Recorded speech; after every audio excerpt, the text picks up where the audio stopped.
The diplomatic vessel moved through the darkness of space like a whisper. Captain Junho Lee stood on the bridge, watching the massive NIGMA fleet pass by on the viewing screen. Each ship was 3 times the size of his own vessel, their hulls decorated with symbols of conquest and dominance. He counted 47 warships surrounding the throne world. Those were just the ones he could see. Ambassador Hannah Kim stood beside him, her hands clasped behind her back. She had been trying to negotiate with the NIGMA Empire for 30 years. Junho had only known her for 5, but in that time he had watched her hair turn from black to silver. The stress of dealing with the Empire had aged her faster than time ever could. "They won't listen," Junho said quietly. "You know they won't." Hannah nodded slowly. "I know, but we have to try one more time. That's what separates us from them, Captain. We try." The communication panel beeped. A harsh voice filled the bridge. Speaking in the guttural language of the NIGMA, Junho's translator converted the words immediately. "Human vessel, you are granted permission to approach the palace. Land on platform 17. You will proceed on foot from there," acknowledged Junho replied. He glanced at his second officer, Commander Taman Park. "Keep the engines warm." "I have a feeling this won't take long," Taman nodded. He was young, only 28, but he had good instincts. "Sir, what if they try to detain you?" "Then you leave without us," Hannah said firmly. "And you deliver the secondary message to Earth. They need to know we tried everything." The ship descended through the atmosphere of the NIGMA throne world. Cities sprawled across the surface, each one built on the bones of conquered civilizations. The NIGMA had been expanding for 2,000 years, absorbing species after species into their empire. They ruled over 600 worlds now, and they saw humanity as just another primitive race waiting to be dominated. They landed on Platform 17, which was deliberately far from the main palace entrance. Junho understood the insult immediately. Important guests landed on Platform 1. Platform 17 was for servants and tribute bearers. "They're making us walk," Taman observed. "Yes," Hannah said. "They want us to feel small." He exited the ship into the bright sunlight of the alien world. The air was thick and humid, harder to breathe than Earth standard. 2 NIGMA guards waited for them, towering figures nearly 8 feet tall, with scaled skin that shimmered purple and gold. Their forearms each carried a weapon, and their eyes showed nothing but contempt. "Follow," one guard commanded. They walked. The palace was made entirely of crystal that had been grown rather than built. It reflected light in thousands of directions, creating a dazzling display meant to overwhelm visitors. They walked for 20 minutes through corridors filled with statues of NIGMA warriors standing over defeated aliens. Junho recognized at least 12 different species in those statues, all of them now extinct or enslaved. Finally, they reached the throne room. It was a vast chamber that could have held 3,000 people. At the far end, elevated on a platform of pure diamond, sat Empress Vala Nim. She wore robes that seemed to be made of liquid metal, constantly shifting colors. Her crown was carved from the skull of some massive creature Junho didn't recognize. Around her stood dozens of officials, military commanders, and courtiers. All of them stared at the 2 humans with the same expression, amusement mixed with disgust. "The humans have come begging again," Empress Vala announced. Her voice boomed through the chamber, amplified by hidden technology. Laughter rippled through the crowd. Hannah walked forward calmly, stopping at the base of the diamond platform. Junho stayed 2 steps behind her, his hand near the sealed case he carried. "Your Majesty," Hannah began, "I come not to beg, but to deliver a final message from the Unified Council of Earth and her colonies. More complaints?" Vala leaned back in her throne. "Let me guess. You're upset that we claimed another one of your pathetic outer settlements. What was it called?" "Hope Station." She laughed. "There was no hope there when we arrived, I can assure you. That makes 19 colonies you have seized," Hannah said quietly. 19 times we have asked you to stop. 19 times you have ignored us. "Because you are beneath our notice," Vala said simply. "Your species has barely left your own solar system. You control 73 worlds. We control 600. Why should I care what you want?" Junho stepped forward and opened the sealed case. Inside was a data crystal, glowing with a soft blue light. He held it up for all to see. "This contains humanity's final warning," he said. "Cease all hostile actions against human territory within 30 standard days. Withdraw from all occupied colonies. Agree to formal borders and a non-aggression treaty, or what?" Vala asked, genuinely curious now. "We will go to war," Hannah said. The throne room fell silent. Then the laughter began, starting with Vala and spreading through the entire court like a wave. "You." Vala could barely speak through her laughter. "You soft creatures who barely survived your own world? You think you can challenge the NIGMA Empire?" She stood up, her forearms spread wide. "We have destroyed civilizations that were ancient before your species learned to make fire. We have cracked planets. We have extinguished stars. What could you possibly do to us?" "We are giving you 30 days to find out," Junho said quietly. "Or to make the right choice." Vala's laughter stopped. Her eyes narrowed. "I think you need to learn some humility," she gestured to her guards. "Take them to Platform 17. Make sure they walk every step. And make sure everyone sees them." The guards grabbed Junho and Hannah roughly, pushing them back toward the entrance.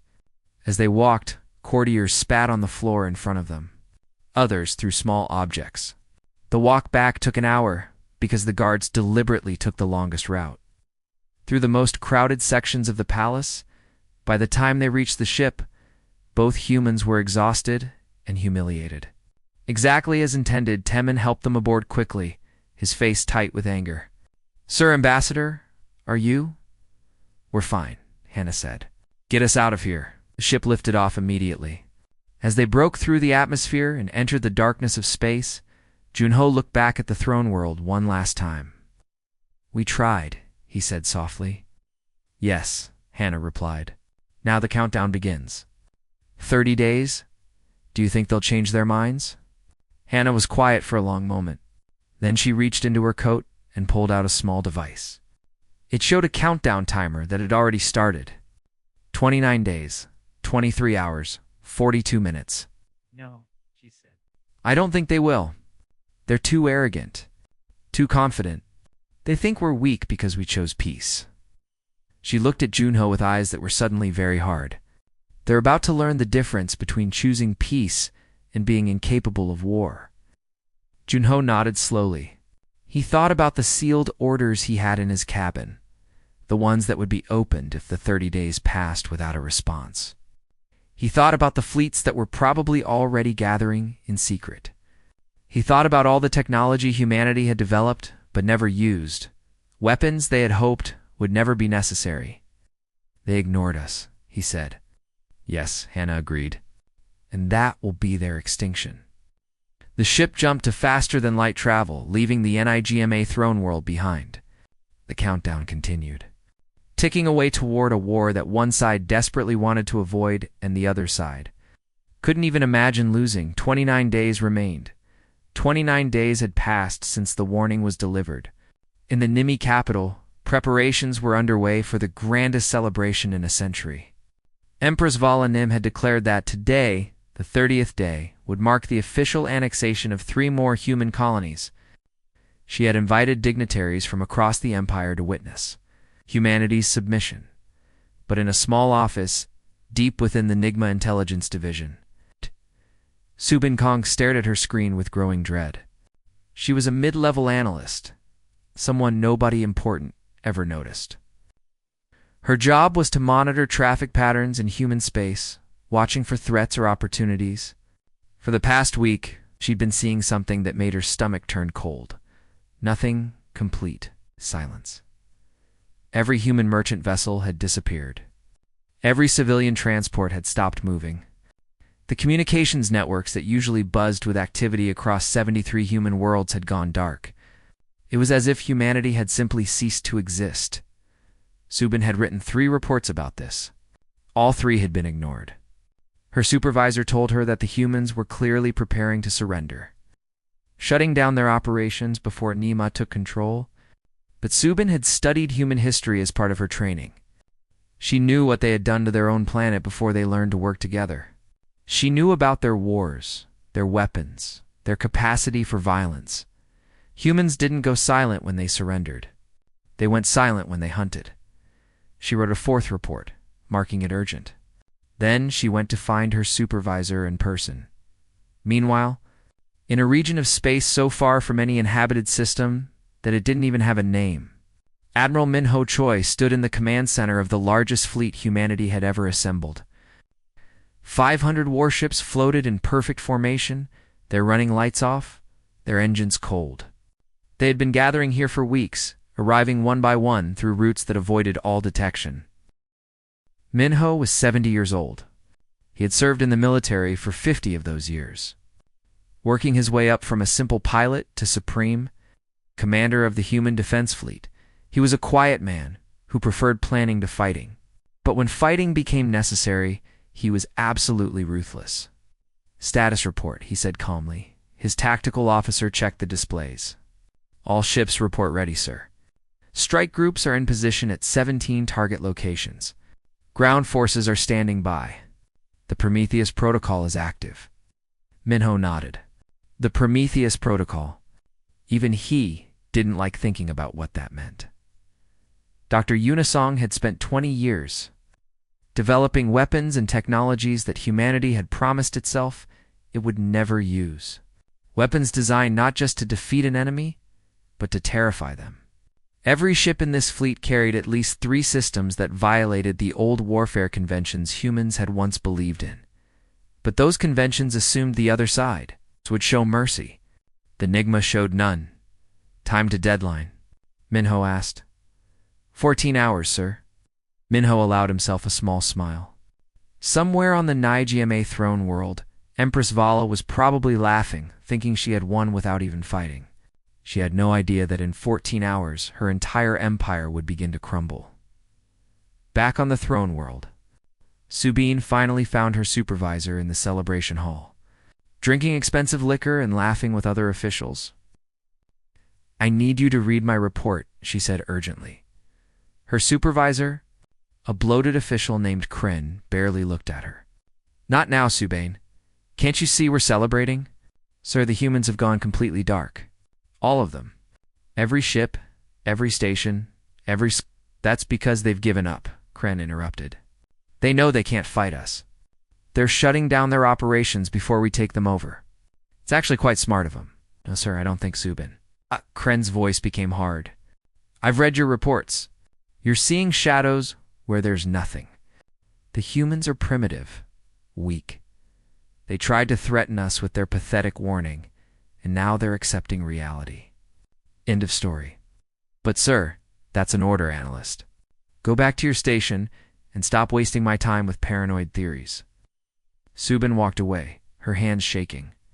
She returned to her office and pulled up every piece of data she could find on human military capabilities. What she found made her blood run cold. Humanity had 17 major shipyards. In the past 5 years, all 17 had been working at maximum capacity. They claimed to be building colony ships and cargo vessels, but Subin had access to energy consumption data. The power signatures from those shipyards matched military construction, not civilian. Someone at NIGMA headquarters should have noticed this. Someone should have asked questions, but nobody had, because nobody took humans seriously. She pulled up historical files, reading about every species the NIGMA had ever conquered. Most had fought back initially, then surrendered when they realized they couldn't win. A few had kept fighting until they were exterminated. None had ever gone silent like this. None had ever just disappeared from sensors and communications while their deadline approached. Subin started writing a new report. This one addressed directly to Fleet Marshal Drentor. She marked it, Critical Threat Assessment. Then she sat back and prayed someone would listen. In human space, General Dayon Quan walked through the massive troop carrier that held 50,000 soldiers. They were the first wave of ground forces, ready to deploy the moment the shooting started. Dayon was 65, a veteran of humanity's last major war against another species 50 years ago. That war had ended in negotiation, with both sides agreeing to stay away from each other. This war would not end in negotiation. "Listen up," he told his officers. "When we go in, we go in hard. But remember the rules of engagement. Military targets only. If they surrender, we accept it. If civilians are present, we protect them. We're not like the NIGMA. We don't exterminate. We don't enslave. We win, and then we show them how civilized species behave. His officers nodded.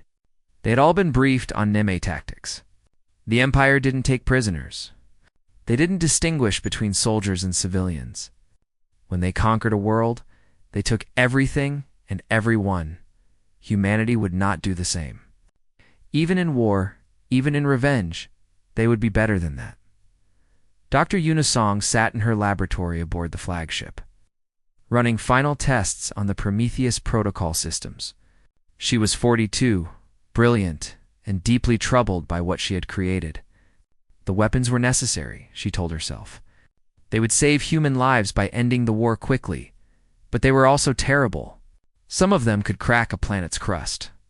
Others could shut down every electronic system within 100,000 kilometers. A few could do things she didn't even like to think about. Doctor, her assistant said quietly. The Admiral is asking for final confirmation. Una took a deep breath. Tell him all systems are green. The Prometheus protocol is ready. Are you okay, Doctor? No, Una said honestly, but that doesn't matter. This needs to be done. The hours ticked by. Across 17 different regions of space, human strike forces waited in absolute silence. They had been positioned with perfect precision, each one aimed at a critical NIGMA installation, shipyards, command centers, fleet anchorages, communication hubs. On the NIGMA throne world, the celebration reached its peak. Empress Vala stood before a crowd of 10,000, giving a speech about the inevitable dominance of the Empire. She spoke about the weakness of humanity, the foolishness of their warning, the stupidity of thinking they could challenge NIGMA power. In her office, Subin received a reply to her report.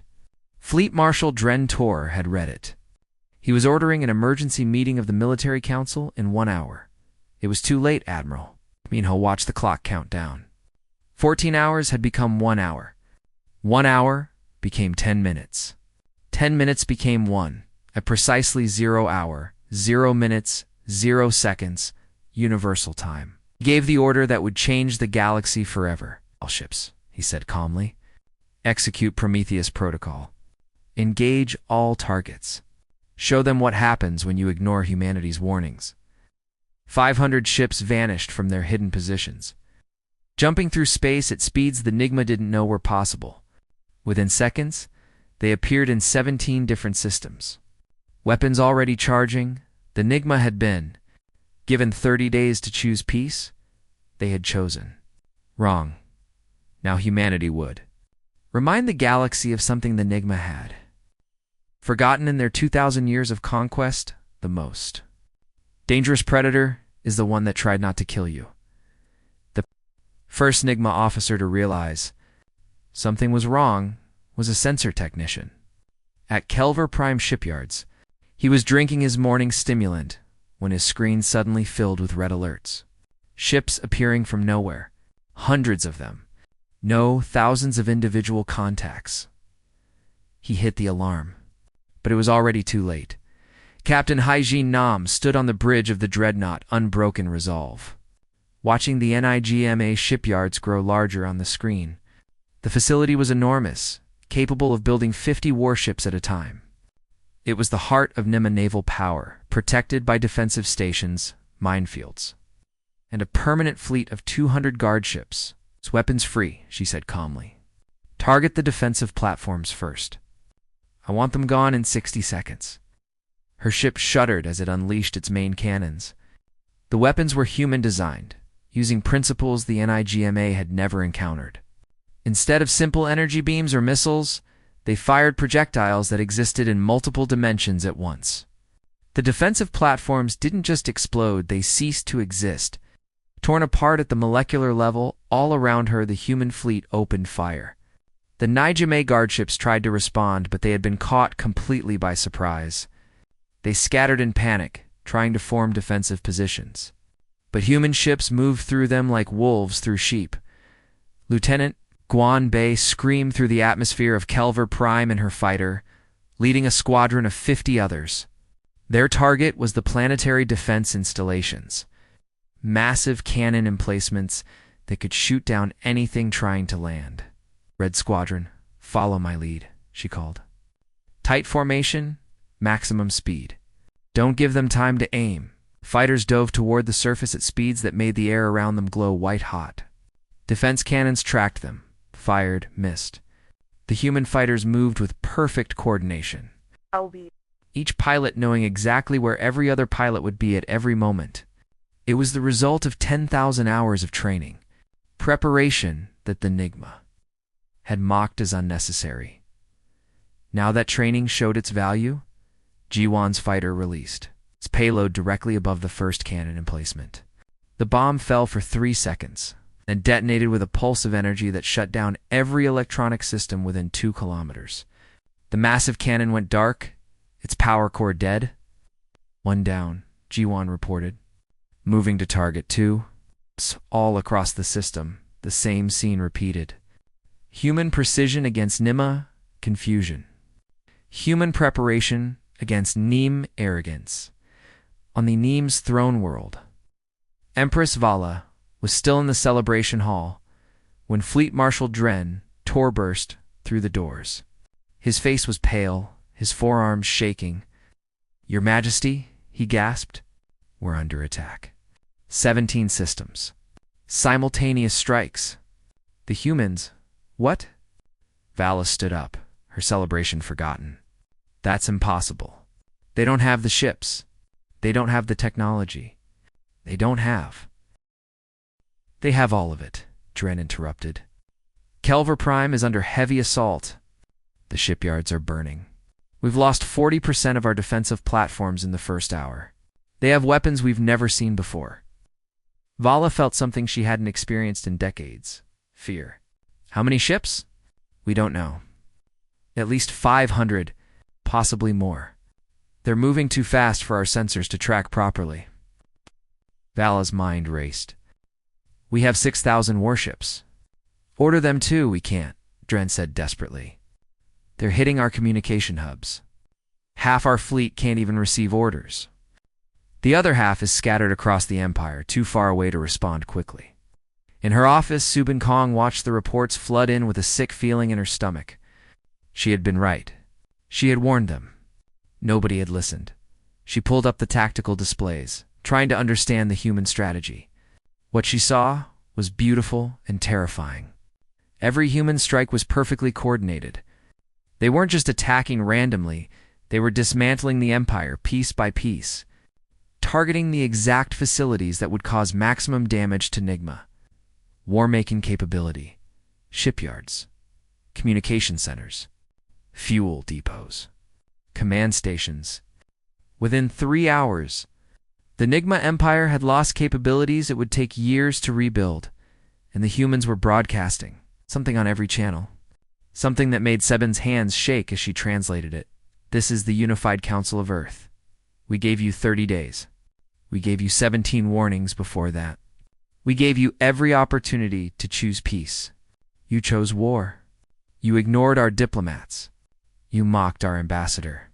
You laughed at our warning. Now you will learn the price of that arrogance. This is justice for Hope Station. This is justice for New Korea. This is justice for every colony you stole, every person you displaced, every warning you ignored. We are humanity, and we do not forget."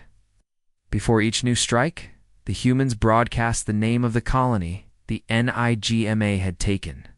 Before destroying a shipyard, they played the recording of Empress Vela, laughing at Ambassador Hannah. It was psychological warfare at its finest. Meant to demoralize and terrify, it was working, Captain. Eugene watched as the last of the Kelver Prime shipyards collapsed into ruin. The facility that had taken a century to build had been destroyed in 3 hours. Around her, the Nimi guard ships were fleeing or exploding. "Casualties?" she asked. 3 fighters damaged, returning to carriers. No ships lost. Enemy casualties estimated at 200 warships destroyed. 50 shipyard facilities destroyed. Defensive platforms eliminated. Hyjin nodded. They had wargamed this scenario hundreds of times. The real battle had gone almost exactly as predicted. The NIGMA fought with courage, but without coordination. Their commanders gave conflicting orders. Their ships responded slowly. Their weapons, while powerful, were outdated compared to human technology. "Move to secondary targets," she ordered. "We have a list of 18 more installations in this sector. Let's make sure they understand the message." Lieutenant Jiwan returned to her carrier, her fighter's hull scorched but intact. She climbed out and removed her helmet, breathing hard. Around her, other pilots were doing the same. Nobody was celebrating. This wasn't a victory to be proud of it. It was a necessary task being completed with professional efficiency. "How many?" someone asked. "Well, defensive installations destroyed," Jiwan replied.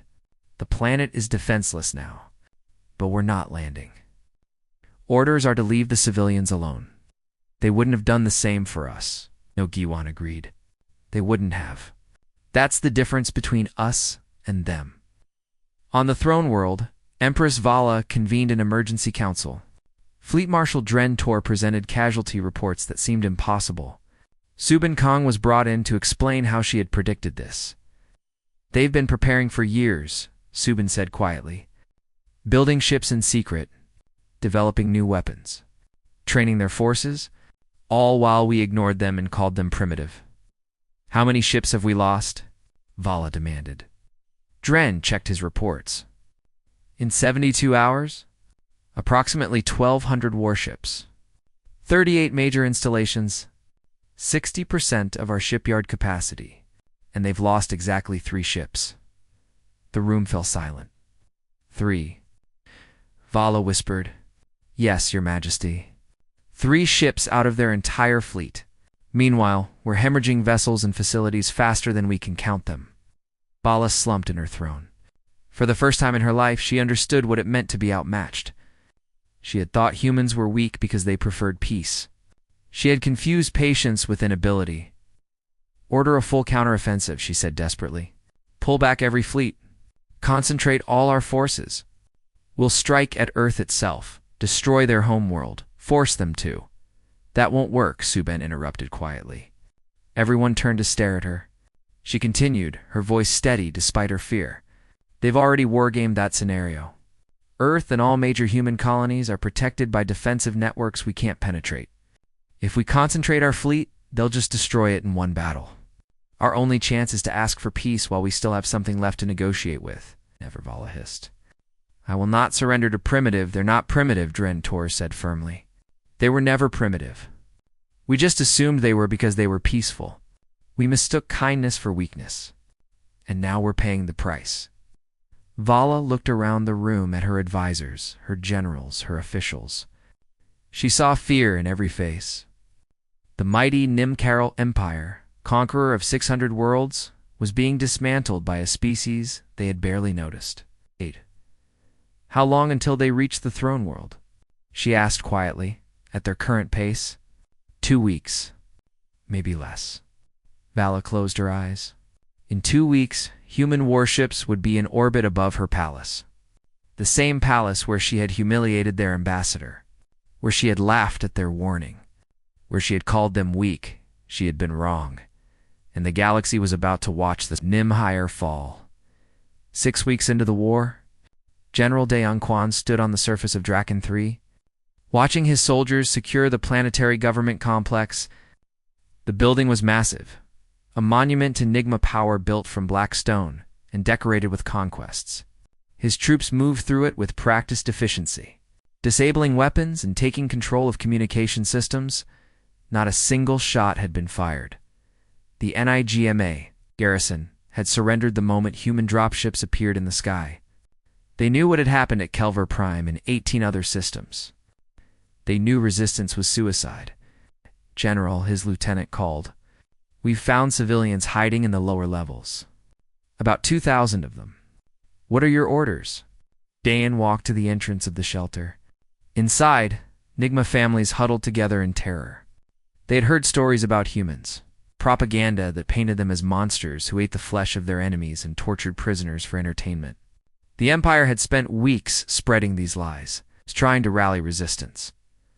Now, these civilians stared at Daeun with absolute fear. "Tell them they're safe," Daeun said. "Get them food and water. Medical teams should check anyone who's injured. We're not here to hurt them. We're here to remove their government, not destroy their people." The translator conveyed his words. The NIGMA civilians looked confused, then shocked. One of them, an elderly female with silver scales, spoke in a trembling voice. "You're not going to kill us?" "No," Daeun said firmly. "We don't kill civilians. That's your Empire's way, not ours." 20 minutes later, Corporal Minjio was distributing ration packs to NIMA children when one of them tugged on her sleeve. The child couldn't have been more than 7 years old by human standards. "Are you really going to let us live?" the child asked. Minji knelt down to the child's level. "Yes, we're soldiers, not murderers. We fight those who fight us, but we protect those who can't protect themselves. That includes you." The child started crying. Her mother pulled her close, staring at Mingi with an expression of disbelief.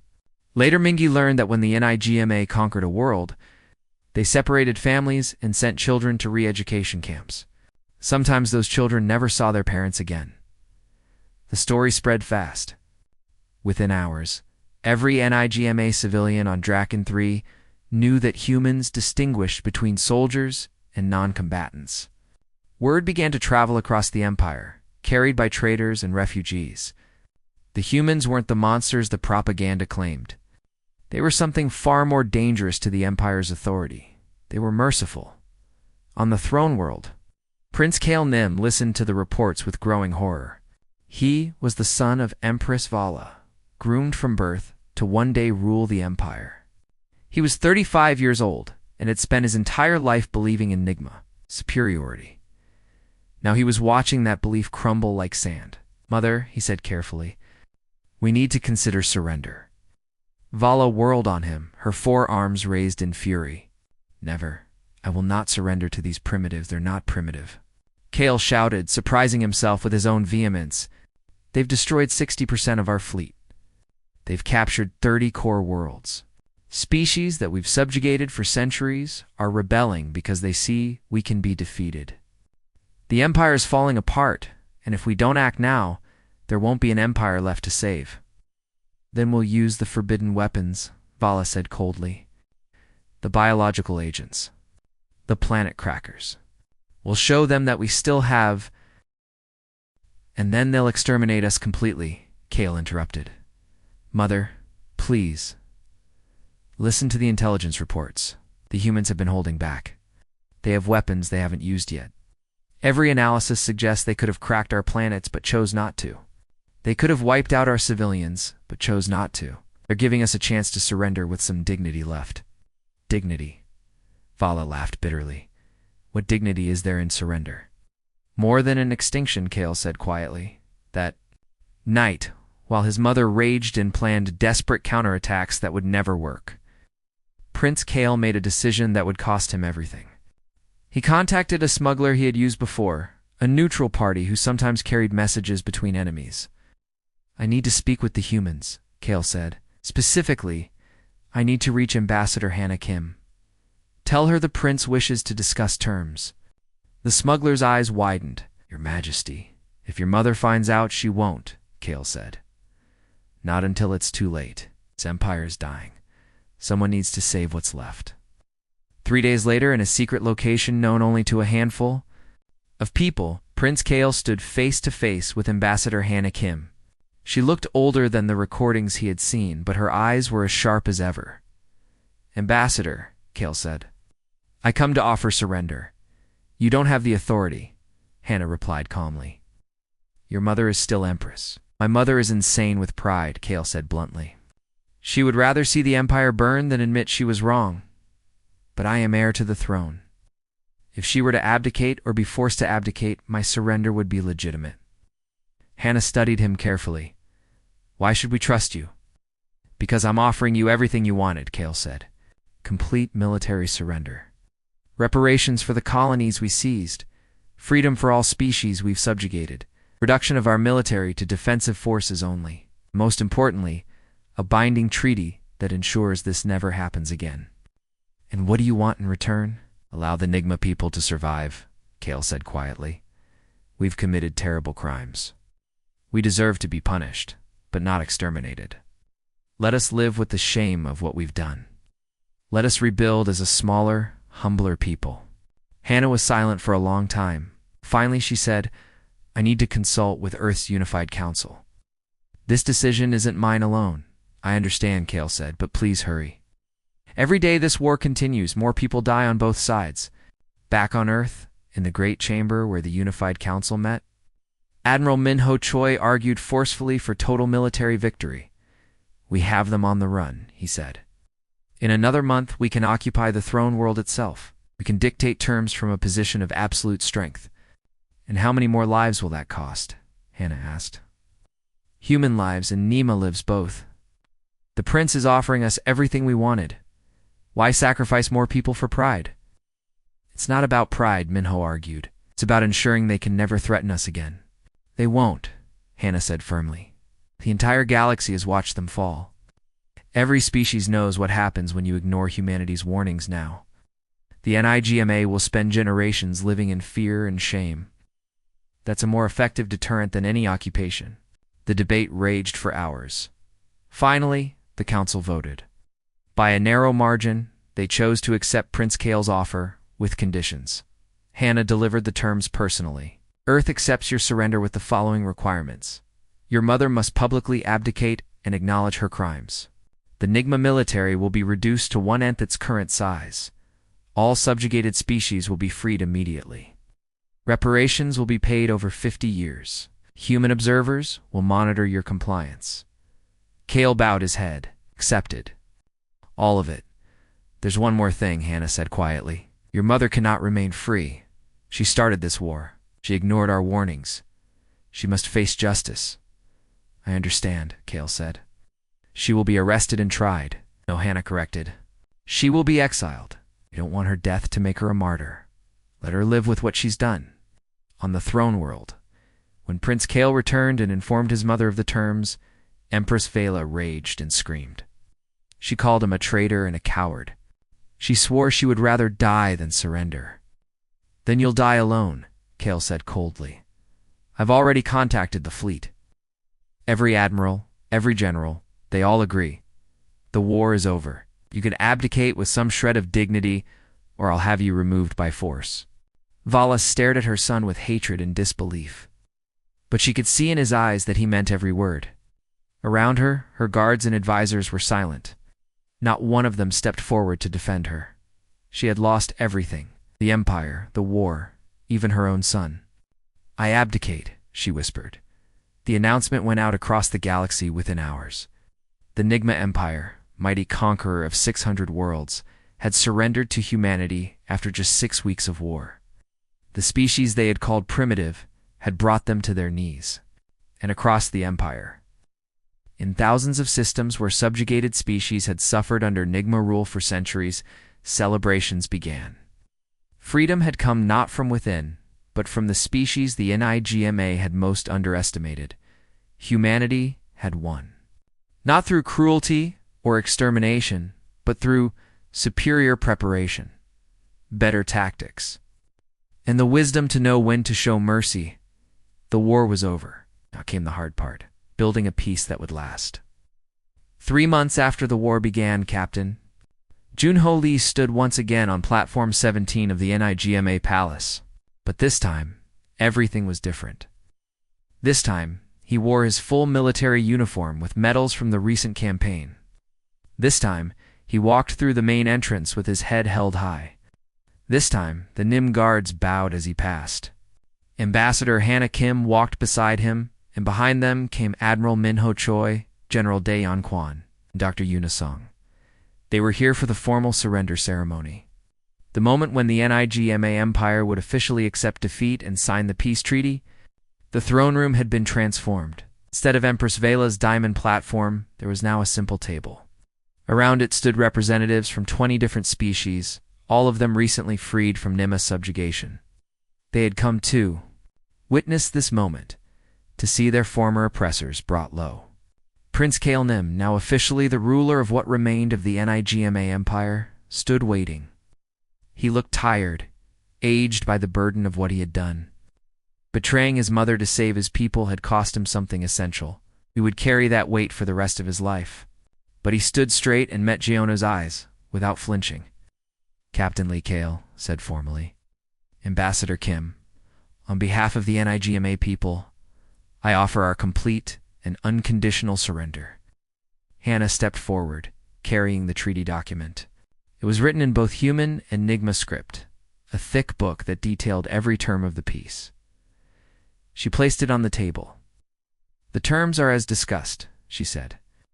"Full military reduction, reparations for destroyed colonies, freedom for all subjugated species, human observers to ensure compliance, most importantly, a binding non-aggression pact that will last for 100 years.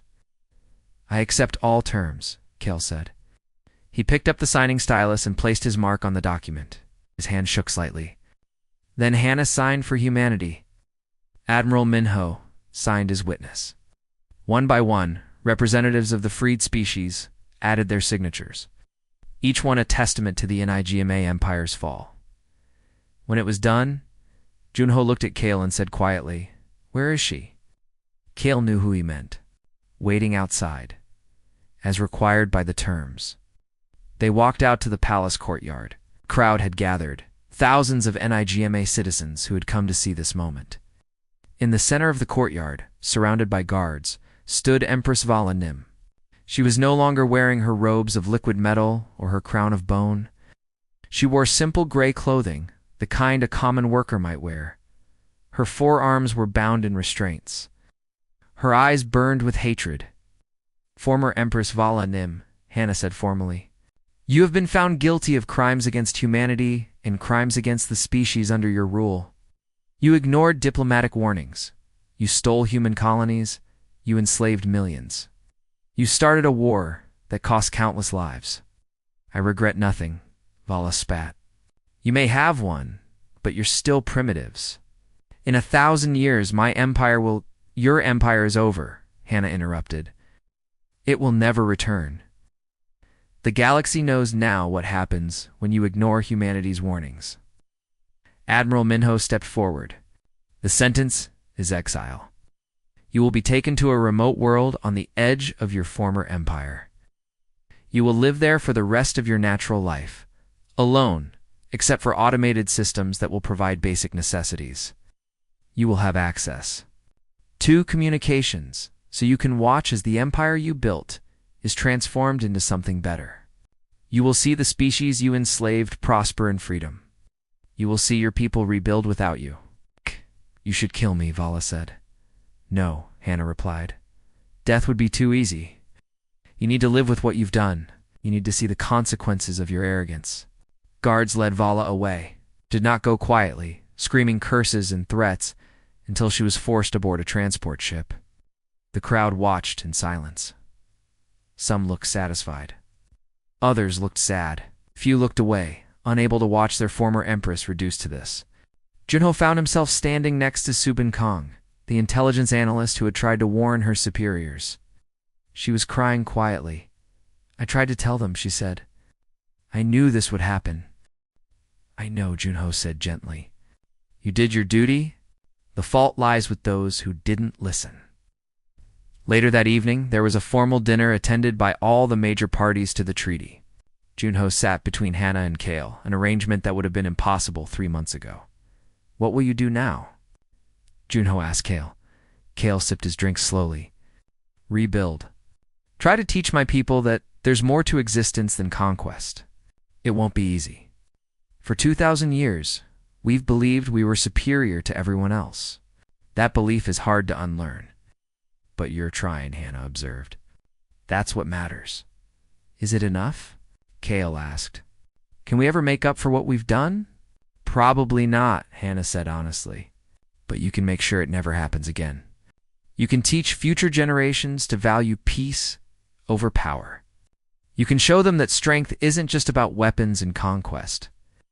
Dr. Unisong joined the conversation. "I've been asked to help dismantle your military infrastructure. I want you to know that the weapons we used during the war, the ones from the Prometheus Protocol, we're sealing them away again. They were necessary to end the war quickly, but we don't want them to exist in a peaceful galaxy. That's wise, Kale said. Though I wonder if you'll always have that choice. What if another empire rises? What if someone else threatens you? Then we'll deal with it, Admiral Minho said, joining them. But we'll try diplomacy first. Always. That's who we are. Across the room, General Dayun was speaking with representatives of the freed species.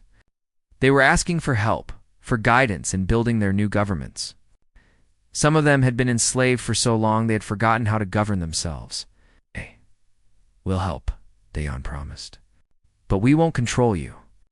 The NIGMA made you subjects. We'll help you become independent peoples again. As the evening wore on, Junho found himself on a balcony overlooking the city. The buildings still stood tall, but many of them showed damage from the brief siege. The NIGMA had fought hard to defend their capital, even though they knew it was hopeless. Hannah joined him on the balcony. Do you think we did the right thing? Gunho asked. Showing mercy instead of destroying them completely? Hannah was quiet for a moment. I think we did the human thing. We could have exterminated them. Admiral Minho wanted to. A lot of our people wanted to. But that would have made us like them. It would have made us conquerors instead of defenders. Some people will say we should have been harsher. Some people always will, Hannah agreed. But I believe that in 100 years, historians will look at this moment and see when humanity proved that mercy is stronger than vengeance. We won the war, Junho. We don't need to win the peace through cruelty. The next morning, the human delegation prepared to leave. Before they departed, Prince Kale requested a private meeting with Hannah. I need to know something, he said. When Captain Lee delivered the warning, my mother laughed and humiliated. Your diplomats, did you know then that it would come to this? Hannah nodded slowly. Yes. I've been doing this for 30 years. I've seen how empires behave when they think they're invincible. I knew your mother wouldn't listen, but I had to try anyway. That's what separates civilization from barbarism. We try. I'm sorry, Kale said quietly. For what she did? For what we all did. I know, Hannah replied. Make sure your people know it too. Teach them. Make sure this never happens again. The human ships departed, leaving behind a small force of observers who would monitor NIGMA compliance with the treaty. As Junho's ship broke orbit, he looked back at the throne world one last time. What are you thinking? Taemin asked. I'm thinking about how different everything is now, Junho said. 3 months ago, we came here begging for peace. Now we're leaving as conquerors who chose mercy. The galaxy will remember this. They already are, Taemin said, pulling up reports on his screen. Every major species has been following the news.